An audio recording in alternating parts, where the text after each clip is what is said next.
Hello दोस्तों, नमस्कार। आप सभी का आदि मानसी पर स्वागत है।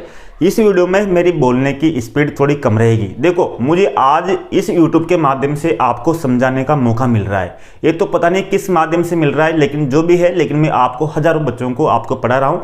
तो मेरा भी यही उद्देश्य है कि हजारों बच्चे बहुत ही यानी कि लाभान्वित होए, यानी कि उनको इतना मार्गदर्शन मिले कि शायद उनको दोबारा तैयारी करने का मौका नहीं मिले, यानी कि फर्स्ट बार तैयारी में ही उनका सिलेक्शन हो जाए और अच्छी रैंक के साथ सिलेक्शन हो। तो मैं पूरा बताने की यहाँ पर कोशिश करूँगा, आपको समझना है। इसलिए जो आपका पहला प्रश्न था कि सर आपके फर्स्ट प्रयास में ही फर्स्ट रैंक आ गई, आपकी किस रणनीति के तहत आई, आपने कौन सी बुक्स पढ़ी, आपने किस तरह से तैयारी करी, इस पर भी बात करूंगा। और जो पूरा गाइडेंस था, पूरा वर्गीकरण है विषयों का, उसके बारे में बात करूंगा। बहुत ही कम बच्चों को इसके बारे में पता होता है और इस तरह से आपको पढ़ाई कर सकते हो। पहली बात तो ये आती है कि आपके दो तरह के अभ्यर्थी होते हैं। एक तो वो जो बीए थर्ड ईयर में है, यानी कि जो बीएड कर रहे हैं, नए अभ्यर्थी जिन्होंने एक बार एग्जाम नहीं दिया। दूसरे एडवांस स्तर के, जिन्होंने पहले एग्जाम दे चुके होते हैं और उनका सिलेक्शन लगभग 2-5 नंबरों से अटक जाता है, यानी कि उनका तैयारी बिल्कुल एडवांस होती है। तो दोनों तरह से ही बात करेंगे। अगर मैं एडवांस स्तर से बात करूंगा तो बहुत से अभ्यर्थियों को समझ में नहीं आएगा, और मैं अगर बिल्कुल सामान्य तरह से बात करूंगा तो एडवांस वाले को लगेगा कि ये तो हमें सब पता है। तो दोनों तरीके से बात करेंगे ताकि आपको पूरा समझ में आए। ठीक है, चलो बात करते हैं। पहला करेंगे विश्लेषण, दूसरा करेंगे विषयों का उपविभाजन। ये विश्लेषण तो आपके फर्स्ट टाइम पे बेसिक है, जो आपको पहली बार बहुत सी बार बता रखा है, और दूसरा है आपके एडवांस। तो इन दोनों को आपको समझना है। अगर बात करूं तो आपके जो कुल एसएसटी का जो पेपर है वो कुल मिलाकर आपके 300 अंकों का होता है और 150 क्वेश्चन आते हैं। अगर बात करें तो मैं आपको मोटा मोटा बता देता हूं, इसमें समय कम लगाएंगे। राजनीति विज्ञान, भूगोल, इतिहास, अर्थशास्त्र, लोक प्रशासन, समाजशास्त्र, दर्शन शास्त्र, शिक्षण विधियां, इस तरह से कुल आपके 7 विषय और एक आपके शिक्षण विधियां, कुल मिलाकर आपके 8 विषय होते हैं। तो इस तरह से राजनीति विज्ञान, भूगोल, इतिहास, अर्थशास्त्र, इन 4 विषयों से आपके 19 क्वेश्चन आते हैं।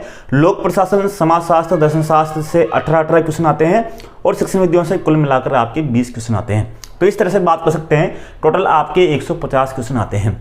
अब नंबर 1 तो आपको विश्लेषण करते समय आपको ये ध्यान रखना होगा कि आपके जैसे आपके जो एसएसटी है, तो इसका मतलब ये है कि आपके बीए में कम से कम आपके 2 विषय तो रहे होंगे। इनमें से कोई ना कोई 2 विषय तो आपके जरूर रहे होंगे।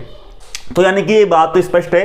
जैसे मान लीजिए उदाहरण के लिए आपके भूगोल और इतिहास आपके बीए में रहे हैं। अब भूगोल, इतिहास आपके बीए में रहे, तो आपको ये तो पक्का विश्वास है कि हाँ, मुझे इन विषयों के बारे में अच्छा नॉलेज है। तो आप 19 में से आपको थोड़ा बहुत कॉन्फिडेंस रहेगा कि 2 विषय मेरे बीए में रहे, मैंने अच्छे से पढ़ रखे हैं, तो 19 में से 15 क्वेश्चन तो मैं सही कर सकता हूँ। ठीक है, यहाँ पर अपना अनुमानित स्कोर टिक कीजिए कि मैं 19 में से कितना क्वेश्चन सही कर सकता हूँ। राजनीति विज्ञान में से 19 में से कितने क्वेश्चन सही कर सकता हूँ, यहाँ पर टिक कीजिए। अर्थशास्त्र में कितने कर सकता हूँ, लोक प्रशासन में कितना कर सकता हूँ, समाजशास्त्र में कितना कर सकता हूँ, दर्शन शास्त्र में कितना कर सकता हूँ, शिक्षण उद्योग में कितना कर सकता हूँ। इस तरह से अपना अनुमानित स्कोर आपको यहाँ पर टिक करना है और जोड़ के आपको देखना है कि आपके स्कोर कितना हो रहा है, यानी कि 100 से प्लस होना चाहिए। अब 100 से प्लस का मतलब है कि आपका सिलेक्शन के लिए कम से कम जनरल सिलेक्शन की बात कर रहा हूँ, जनरल सिलेक्शन की बात कर रहा हूँ कि कम से कम आपका स्कोर 100 से अधिक होना चाहिए। आपका स्कोर 100 से अधिक रहेगा तो आपकी मेरिट अच्छी रहेगी। ठीक है, मेरिट की ही बात करूंगा मैं। सिलेक्शन तो आपका अपने आप हो जाएगा, उससे कोई दिक्कत नहीं, पढ़ते रहोगे तो। ठीक है, तो इस तरह से अपना स्कोर देना है कि आप कितने आप कर सकते हो। अब एक बात और विश्लेषण में एक चीज और बताऊंगा आपको विश्लेषण में कि जैसे बहुत से, जैसे आपके अब भूगोल है, अब इतिहास से आपके बीए में 2 सब्जेक्ट हैं। अब बहुत से बच्चों के अर्थशास्त्र हो सकता है, राजनीति विज्ञान हो सकता है, ये आप समझ लेना। तो जैसे मान लीजिए आपके भूगोल है, अब भूगोल में आप 19 में से 15 क्वेश्चन कर सकते हो। ठीक है, कितने क्वेश्चन? 15 क्वेश्चन। बचे कितने? आपके 4 क्वेश्चन, यानी कि 4 क्वेश्चन आपको नहीं आते हैं। यानी कि भूगोल में या अन्य विषय में जब भी आपके बीए में रहा है तो 19 में से आप 15 क्वेश्चन कर सकते हो और बचे 4 क्वेश्चन। और इसी तरह अगर आपके राजनीति विज्ञान नहीं था और राजनीति विज्ञान में आप केवल 9 ही क्वेश्चन कर पाते हो और बचे आपके 10 क्वेश्चन, यानी कि राजनीति विज्ञान में आप केवल 9 ही क्वेश्चन कर पाते हो और 10 क्वेश्चन नहीं कर पाते। अब आप यहाँ पर देखिए कि आपको यहाँ पर विश्लेषण करते हुए ये भी देखना होगा कि आपके केवल 4 क्वेश्चन बचे। अब 4 क्वेश्चन के लिए आप भूगोल कितना पढ़ रहे हो, तो आपको एक बात ध्यान रखना है कि 4 क्वेश्चन के लिए आप कितना पढ़ लो, फिर भी आपको उनमें से 1-2 क्वेश्चन ही सही कर पाओगे, 1-2 क्वेश्चन आप बिल्कुल भी सही नहीं कर पाओगे। यानी कि इन 4 क्वेश्चनों को सही करने के लिए भूगोल को वो बुक ला रहे हो, वो गाइड ला रहे हो, वो टेस्ट ज्वाइन कर रहे हो, तो इसके लिए आपको कुछ भी मेहनत नहीं करनी। आपको 4 क्वेश्चन छोड़ दो, आपको मेहनत करनी है जिनमें आप कमजोर हो, यानी कि जो आपके राजनीति ज्ञान में केवल आप 9 ही क्वेश्चन कर रहे हो और बचे हुए आपके 10 क्वेश्चन। तो 10 क्वेश्चन के लिए आप मेहनत कीजिए और मेहनत करके आप 10 में से अधिक 5 से 8 क्वेश्चन आप सही कर सकते हो उतनी पढ़ाई में जितनी आपको गोल में है। यानी कि जिनमें आपको लग रहा है जहां पर आपका अनुमानित स्कोर कम है तो वहां पर आपको अपनी पढ़ाई को एक पॉइंट वहां पर बढ़ाना है ताकि आप वहां से अधिक क्वेश्चन खींच सके। ये चीजों को आपको ध्यान रखना है, ठीक है। एक आपका ये हुआ विश्लेषण। अब आपको किस तरह से विषयों का विभाजन करना है और किस तरह से पढ़ना है, ये आपका थोड़ा एडवांस स्तर का है। अगर आपने पढ़ रखा है तो ये बहुत ही एडवांस स्तर का है, इसका आप कर लोगे तो आपका सिलेक्शन लगभग पक्का है, यानी कि मेरिट भी लगभग पक्की है। केवल आपको ये काम करना है। अब मैं बताऊंगा, आपको न्याय समझना होगा, ठीक है। अब मैं आपको समझाता हूं। अब मैं एक विषय का लेता हूं, यानी कि आपके कुल 8 विषय है तो 8 विषय में से मैं आपके एक विषय का लेता हूं, उपविभाजन राजनीति विज्ञान का, ठीक है। किस विषय का? राजनीति विज्ञान का। यानी कि प्रत्येक विषय का अपन उपविभाजन कर सकते हैं, यानी कि प्रत्येक विषय का उपविभाजन हो जाएगा। अब मैं पहला विषय लेता हूं आपके राजनीति विज्ञान।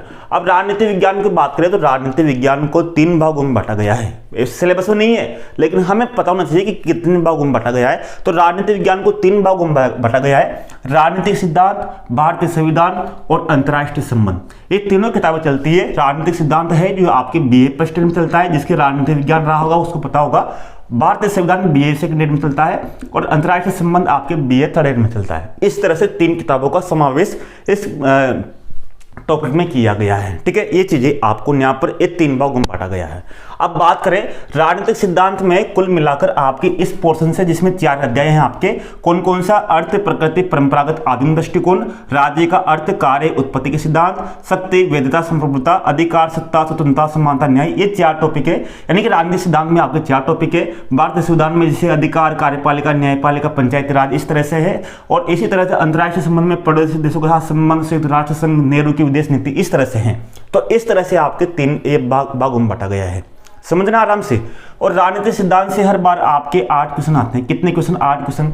भारतीय संविधान से हर बार आपके 8 क्वेश्चन आते हैं। इसी तरह से आपके अंतर्राष्ट्रीय संबंध से 3 क्वेश्चन आते हैं, यानी कि 8 8 3 कितने हुए? 8 + 8 + 3 टोटल आपके हो गए 19 क्वेश्चन। जैसे मैंने आपको बताया था कि राजनीतिक ज्ञान से 19 क्वेश्चन आते हैं, ठीक है। कितने क्वेश्चन? 19 क्वेश्चन आते हैं। अब यहाँ पर आपको आराम से समझना होगा। अब मैंने आपको यहाँ पर बताया कि इस तरह से आपके 3 भागों में बटा हुआ है और यहाँ से 8 क्वेश्चन, यहाँ से 8 क्वेश्चन, यहाँ से 3 क्वेश्चन आते हैं। अब पहला अध्याय है इसका कौन सा वाला? देखो यहाँ पर पहला अध्याय कौन सा है इसका? राजनीति विज्ञान का। तो आपको यहाँ पर समझना होगा, ठीक है। अब राजनीति विज्ञान का पहला अध्याय है कि राजनीति सिद्धांत का अर्थ, प्रकृति, परंपरागत और आधुनिक दृष्टिकोण। ये मैंने यहाँ पर लिख दिया इसका नाम। अध्याय पहला है कौन सा? अर्थ, प्रकृति, परंपरागत, आधुनिक दृष्टिकोण। विभाजन कर रहे हैं, उपविभाजन कर रहे हैं। अब ये लिख दिया, लिखने के बाद में अब ये अध्याय है। तो इस अध्याय में मैंने देखा कि आपके 2013 से लेकर 2022 तक, यानी कि 22-23 तक आपके कौन सा सेकंड ग्रेड का पेपर हुए। जिसे कौन कौन से? 2013 में भी हुए, 2016 में भी हुआ, 2018 में भी हुआ और 2022 में भी आपके सेकंड ग्रेड का पेपर हुआ, ठीक है। अब इस अध्याय से अर्थ, प्रकृति, परंपरागत, आधुनिक दृष्टिकोण से, अब इस अध्याय से आपके सामाजिक में कौन कौन से क्वेश्चन पूछे गए। तो आप देखोगे कि इस अध्याय से ध्यान रखना, इस अध्याय से प्रत्येक बार 2013 के पेपर में भी 2 क्वेश्चन पूछे गए, 2016 के क्वेश्चन में 2 क्वेश्चन पूछे गए, 2018 के क्वेश्चन में 2 क्वेश्चन पूछे गए और 2022 के क्वेश्चन में 2 क्वेश्चन पूछे गए। यानी कि जो आपके 8 क्वेश्चन पूछे जाते हैं राजनीतिक सिद्धांत से, प्रत्येक अध्याय से आपके 2-2 नंबर के क्वेश्चन पूछे जाते हैं। कितने क्वेश्चन? 2-2 क्वेश्चन पूछे जाते हैं, 2-2 क्वेश्चन। तो 2013 में 2 क्वेश्चन पूछे गए, 2016 में 2 क्वेश्चन पूछे गए, 2018 में 2 क्वेश्चन पूछे गए और 2022 में 2 क्वेश्चन पूछे गए, ठीक है। किस अध्याय से? इस अध्याय से। टोटल क्वेश्चन कितने हुए? 2 ये, 2 4, 2 6, 2 8। टोटल आपके 8 प्रश्न हो गए इस अध्याय की, जो अब तक आपके सेकंड ग्रेड से पूछे गए हैं। कहाँ से लेकर? 2013 से लेकर 2022 तक। 2010 का भी ले सकते हो, 2011 का भी ले सकते हो, लेकिन मैं आपको यहाँ तक बता रहा हूँ 2013 से लेकर। कितने क्वेश्चन पूछे गए? टोटल 8 क्वेश्चन इस अध्याय के सामने पूछे गए। अब 8 क्वेश्चन पूछे गए तो अब देखो मेरी बात सुनो, मैं यहाँ पर ले रहा हूँ। देखो एक क्वेश्चन पूछा गया था आपके, किसने राजनीति को मूल्यों के सत्तात्मक आवंटन के रूप में परिभाषित किया। एक क्वेश्चन आपके ये का ही इस अध्याय से 2011 में पूछा गया, 2013 में पूछा गया, 2022 में पूछा गया। समझ रहे हो? यानी कि जो 8 क्वेश्चन है, 8 क्वेश्चन जिसे आपके 2013 में जो क्वेश्चन पूछा गया, 2 क्वेश्चन में से एक क्वेश्चन वापस यहाँ रिपीट हो गया और 2016 क्वेश्चन यहाँ वापस यहाँ रिपीट हो गया। रिपीट हो रहे हैं आपके क्वेश्चन, वो वही क्वेश्चन रिपीट हो रहे हैं आपके। एक चीज तो है, 8 क्वेश्चन तो आप आगे समझना आप इस चीज को। इसी तरह कौन परंपरागत राजनीति शास्त्री नहीं है, ये 2013 में पूछा गया, 2018 में पूछा गया। ये क्वेश्चन सेम टू सेम। यानी कि परंपरागत राजनीति शास्त्री नहीं है, ये पूछा गया। अब आपके पूछ सकता है कि कौन परंपरागत राजनीति शास्त्री है, अब आपके पूछ सकता है कि आधुनिक राजनीति शास्त्री है। क्वेश्चन यहाँ पूछा गया तो ये क्वेश्चन आपके रिपीट हुआ। तो टोटल कितने क्वेश्चन है? 8 क्वेश्चन ये हो गया आपके। ये चीज़ आपने समझ ली। ये तो आपके बिल्कुल आपको मैंने पहले भी समझा दिया था, लेकिन इस चीज़ को समझना। अब देखो अब आप देखना फर्स्ट ग्रेड में ये है आपका थोड़ा बेसिक स्तर, इसको बोलते हैं एडवांस स्तर। अब देखो फर्स्ट ग्रेड में आपके अब तक 3 परीक्षाएं को बात कर रहा हूँ। 2015 की परीक्षा होगी, 2018 की परीक्षा होगी, 2022 की परीक्षा होगी। अब 2015, 18, 22 में यानी कि फर्स्ट ग्रेड में प्रत्येक सब्जेक्ट का पेपर होता है। जैसे राजनीति विज्ञान का पेपर होता है, भूगोल का भी होता है, आपके अर्थशास्त्र का, सबका पेपर होता है अलग अलग। ठीक है, तो मैंने राजनीति विज्ञान का पेपर लिया। अब पेपर लेने के बाद में फर्स्ट ग्रेड में टोटल आपके 150 क्वेश्चन पूछे जाते हैं। अब 150 क्वेश्चन में से अब आपने देखो इस काम को ही कर पाएगा जिसको ज्ञान है, जिसने पढ़ा रखा है, जिसको पता है क्वेश्चन कौन सा है। जैसे मैंने देखा राजनीति विज्ञान का पूरा पेपर 150 क्वेश्चन देखे, 150 क्वेश्चन देखने के बाद में मैंने पता लगाया कि ये क्वेश्चन इस अध्याय से हैं। वो काम मैं कर सकता हूँ या जो आपने पढ़ रखा है तो आप ही कर सकते हो, कोई हर एक नहीं कर सकता। बिना पढ़े लिखे कोई काम नहीं कर सकता, इस चीज़ को ध्यान रखना। उसको वही कर सकता है, या तो स्टूडेंट कर सकता है या जो उस विषय का ज्ञाता है वही उस काम कर सकता है, बाकी वो और दूसरा नहीं कर सकता, गड़बड़ कर देगा उसमें। ये तो आप पढ़ रहे तो आप ही इस चीज़ को अच्छे से कर सकते हो क्योंकि आपको ज्ञान है कि ये उस विषय का है। तो इस चीज़ को आपको ध्यान रखना है यहाँ से ही। तो फर्स्ट ग्रेड में आपके 150 क्वेश्चन है। अब 150 क्वेश्चन है तो आपके फर्स्ट ग्रेड का और जो आपके सेकंड ग्रेड का जो टॉपिक है ये सब आपके फर्स्ट ग्रेड के सिलेबस में मिल जाएंगे। पूरे के पूरे टॉपिक है आपके एक टॉपिक आपके फर्स्ट ग्रेड में, और इन्हीं टॉपिक के क्वेश्चन आपके फर्स्ट ग्रेड के पॉलिटिकल साइंस में क्वेश्चन पूछे गए हैं। देखिए 2015 के क्वेश्चन है, 2015 में आपके पॉलिटिकल साइंस का क्वेश्चन जैसे क्वेश्चन पूछा गया 2015 के पेपर में, जैसे परंपरागत राजनीतिक सिद्धांत का समर्थक नहीं है, 2015 में पूछा गया। एक क्वेश्चन यहाँ पर आया कि परंपरागत राजनीतिक शास्त्री नहीं है, एक क्वेश्चन यहाँ पूछा गया। ऐसे बहुत सारे क्वेश्चन है जो आपके यहाँ पूछे जाते हैं। तो जैसे मान लीजिए 2015 में आपका पेपर है, अब 2015 का पेपर में मान लीजिए कि आपके इस अध्याय से आपको लिखना है फर्स्ट ग्रेड में। इस अध्याय से 2015 में आपके 2 क्वेश्चन पूछे गए। कितने पूछे गए? 2। 2018 में भी 2 क्वेश्चन पूछे गए, 2022 में 2 क्वेश्चन पूछे गए। इस अध्याय में फर्स्ट ग्रेड के पेपर में कितने हुए आपके? 2 इसके, 2 इसके, 2 इसके, टोटल मिलाकर आपके 6 क्वेश्चन इस अध्याय को हो गया आपके फर्स्ट ग्रेड से। किससे? फर्स्ट ग्रेड से 6 क्वेश्चन आपके ये हो गए फर्स्ट ग्रेड से आपके, यानी कि सेकंड ग्रेड के तो आपके ये 8 क्वेश्चन हो गए, और फर्स्ट ग्रेड के आपके इस अध्याय से 6 क्वेश्चन हो गए।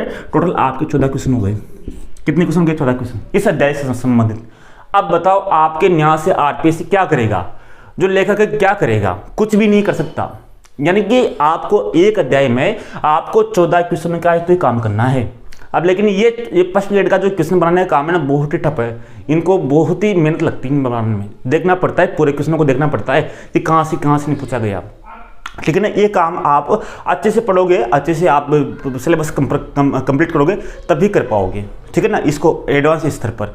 तो इन कामों को यानी कि एक अध्याय से आपके 14 क्वेश्चन हो गए, इस अध्याय से 14 क्वेश्चन हो गए, इस अध्याय से 14 क्वेश्चन हो गए, इस अध्याय से 14 क्वेश्चन हो गए।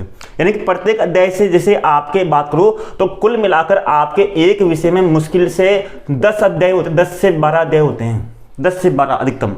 कितने अध्याय? 10 से 12 अध्याय होते हैं। अब अगर एक अध्याय में आपके 14 क्वेश्चन पूछ रहे हैं तो 10 अध्याय के पूछ लो आप, 10 अध्याय का 140, यानी कि 150 क्वेश्चन हो गए टोटल आपके एक सब्जेक्ट के।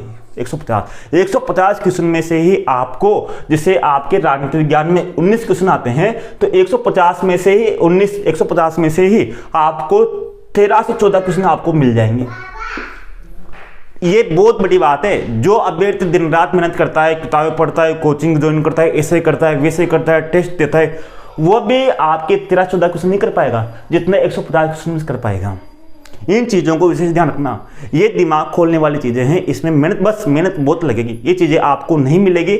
अगर मिलेगी तो अच्छी बात है, बहुत ही अच्छी बात है। अगर आप इसको स्वयं स्तर पर कर पाओ तो ये आपके लिए बहुत अच्छी बात है। इन चीज़ों को आपको करना है, विशेष रूप से ध्यान देना है, एक काम करना है। लेकिन एक काम जिसे आप कर रहे हो ना, तो लगभग आपको एक बार तो सिलेबस कंप्लीट करना होगा। यानी कि जैसे हमने व्हाट्सएप ग्रुप पर पूछा था, हमारा एक व्हाट्सएप ग्रुप बना हुआ है, उसमें पूछा था कि कितने अभ्यर्थियों ने, आप ज्वाइन कर सकते हो वहाँ पर, मैं लिंक दे दूँगा नीचे, कि कितने अभ्यर्थियों ने अभी एक बार भी अपना सिलेबस पूरा नहीं किया। तो 65% अभ्यर्थियों ने कहा कि अभी तो हमारा एक बार भी सिलेबस पूर्ण नहीं हुआ। तो उनसे कहता हूँ कि अपना फटाफट एक बार सिलेबस पूर्ण कीजिए, क्योंकि आपको सामाजिक पढ़नी है। सामाजिक में सिलेक्शन लेना बहुत ठप है और सिलेक्शन लेना भी आसान है, दोनों ही काम है। बिल्कुल आसान, सबसे कठिन काम, दोनों ही काम है। और आपको अभी समय मिल रहा है, इस समय का आपको सदुपयोग करना है। ये चीज़ें आपको करनी है। अगर 150 क्वेश्चन में से आपके 13-14 क्वेश्चन मिल रहे हैं तो बहुत ही बड़ी बात होती है, आप समझ जाते हैं। ये चीज़ों को आपको ये है एडवांस स्तर, इस चीज़ों को आपको करना होगा। और आपको एक और चीज़ बता दूं कि जो 50% जो डिस्काउंट है वो केवल 29 फरवरी तक ही है, 29 फरवरी तक रहेगा। 1 मार्च से आपका जो डिस्काउंट है पूरा, क्योंकि हमें लगता है कि अभी जो हमारा वीडियो देख रहे हैं, जो पढ़ रहे हैं, तो वो पढ़ने वाले बच्चे ही, इसलिए हमने डिस्काउंट दे रखा है 50%, ताकि उन पढ़ने वाले बच्चों के साथ अच्छा हो सके। बाद में कोई नहीं रहेगा, ताकि अभी पढ़ने वाले ही पढ़ेंगे तो उनके लिए विशेष हम मेहनत करने के लिए तैयार हैं। तो ये चीज़ को से ध्यान रखना, 29 फरवरी बाद में कोई नहीं बोलेगा, इसके बाद सर वो करिए। तो हमने 50% डिस्काउंट अप्लाई कर रखा है अभी आर्य मानुषी स्टडी ऐप पर, तो आप वहाँ जाकर वहाँ ज्वाइन कर सकते हो, या आप वहाँ सब कुछ मिल जाएगा। आपको कोई जरूरी नहीं है आप हमारा कोर्स ही लो, आप वहाँ आपको सब कुछ प्रोवाइड कराएंगे। ये चीज़ें आपको करनी है। और आप सेल्फ काम भी कर सकते हो, इन चीज़ों को आप सेल्फ बना सकते हो। हम भी कोशिश कर रहे हैं, हमने आपके सेकंड ग्रेड के बाद दिए, अब फर्स्ट ग्रेड के भी हम वहाँ डाल देंगे, कोशिश कर रहे हैं। टाइम बहुत लगता है, देखो आप बोलोगे आज नहीं डालेंगे। इन चीज़ों को आपको मैंने बताया। तो इस तरह से मैंने आपका एक विषय का उपविभाजन प्रकार किया, तो एक टॉपिक का किया, तो आपको इस तरह से प्रत्येक टॉपिक का उपविभाजन इसे करना है और प्रत्येक विषय का करना है। एक काम आपको करना है, आप करो या हम करें, बात है कि अगर मैं करूंगा तो 1000 बच्चों को फायदा होगा, तो मैं कर रहा हूं ताकि आपको बहुत से बच्चों को फायदा हो सके। तो धन्यवाद, नमस्कार, जय हिंद दोस्तों, मिलते हैं अगले वीडियो में। Thank you.